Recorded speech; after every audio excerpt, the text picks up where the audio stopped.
ఉచిత IVF IUI consultation, ఉచిత ultrasound scan. 49 అంటే సంతానం, 49 అంటే సంతోషం.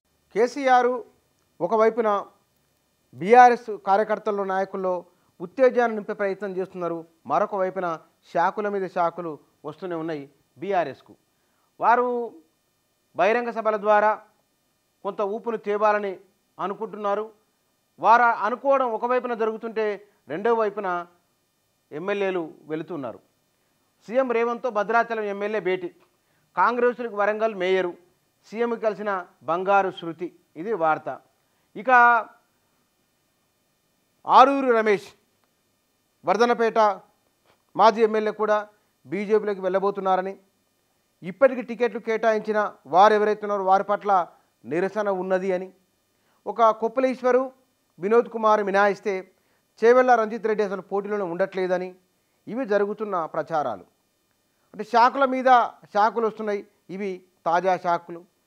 మొన్ననే బీవీ పాటిల్, రాములు, నేతగాని వెంకటేషు ముగ్గురు సిట్టింగ్ ఎంపీలు, ఒకరు కాంగ్రెస్లోకి, ఇద్దరు బీజేపీలోకి వెళ్ళిపోయారు. ఎంపీ టికెట్లు ఆశిస్తున్న వారు ఖర్చు పెట్టుకుంటాము, తమకు టికెట్ ఇవ్వండి అని అడిగితే కూడా ఇవ్వడం లేదు అని, అందువలనే బీఆర్ఎస్ని వదిలి వెళ్తున్నామని అంటున్నారు.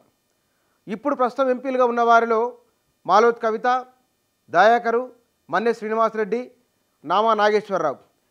నామా నాగేశ్వరరావు వారి కుమారుని వివాహం, వారి ఇతర పనులలో ఉండడం వలన వారికి సంబంధించిన విషయాలు తెలియడం లేదు. ఆయన బీఆర్ఎస్ తరఫునే పోటీ చేస్తారని తెలుస్తున్నది. ఈ మిగతా ఇందాక చెప్పిన దయాకరు, కవిత, శ్రీనివాసరెడ్డి విషయంలో టికెట్లు ఇస్తారా ఇవ్వరా, టికెట్లు ఇవ్వకుంటే వారు పార్టీలో ఉండే అవకాశం లేదు అని కూడా ప్రచారాలు జోరుగా జరుగుతూ ఉన్నాయి.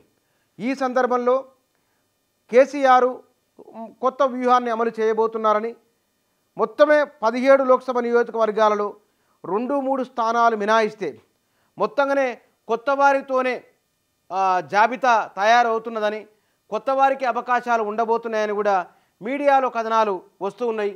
ఈ కొత్త వారిలలో మాజీ ఎమ్మెల్యేలు, మాజీ మంత్రులు వీరు ఉండబోతున్నారు అనేది. గడిచిన కొంతకాలంగా బీఆర్ఎస్ కొంత నిరాశలో ఉన్నది. ఆ నిరాశలో ఉన్న పార్టీకి శక్తినివ్వాలని, దాన్ని కొంచెం బలోపేతం చేద్దామనే భావన ఉన్నది. కానీ అది సాధ్యం కావడం లేదు. కాబట్టి మరి కొత్త వారిని విషయంలో ఎక్కడెక్కడి నుంచి తీసుకొని రావాలి కొత్త వారిని అంటే, ఒక వైపుననేమో సిట్టింగ్ ఎంపీలు పార్టీని వదిలిపెట్టి వెళ్ళిపోతున్నారు. పార్టీలో ఉన్నవారు, టికెట్ ఆశించి గతంలో భంగపడిన వారు, ఈసారి గెలిచే అవకాశం అనుకున్నవారు, ఈ సామాజిక వర్గాన్ని ఇక్కడ పెడితే బాగుంటుంది అనుకున్నవారు, వీరిని గుర్తించి బీఆర్ఎస్ అధిష్టానం టికెట్లు ఇవ్వబోతున్నది. పాత వారికి దాదాపుగా ఇవ్వడానికి నిరాకరించే అవకాశాలు ఎక్కువ ఉన్నాయి. అసెంబ్లీ ఎన్నికల్లో అభ్యర్థులను మార్చలేదు కాబట్టి ఈసారి అభ్యర్థులను మారుస్తామని అంటున్నారు. ఈ చర్చల వైపు జరుగుతుండగానే పార్టీని వదిలిపోయి వెళ్ళిపోతున్న వాళ్ళ సంఖ్య పెరుగుతున్నది.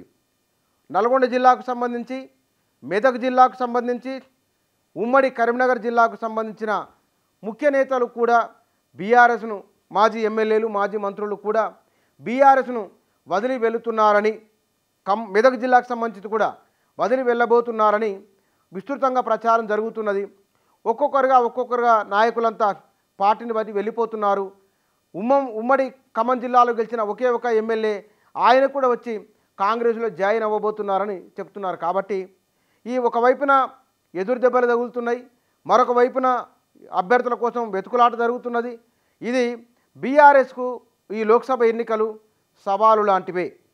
పోటీ బీజేపీ బీఆర్ఎస్ మధ్య అని కేసీఆర్ చెప్తున్నారు. కానీ వాస్తవంగా పరిస్థితి ఎట్లా ఉన్నది అనేది, ఈ పార్టీకి తగులుతున్న శాఖలు వీటి తట్టుకొని ఎట్లా నిలబడగలరు, ఈ సవాల్ను అధిగమించి ఎట్లా బయటికి రాగలరో చూడాలి.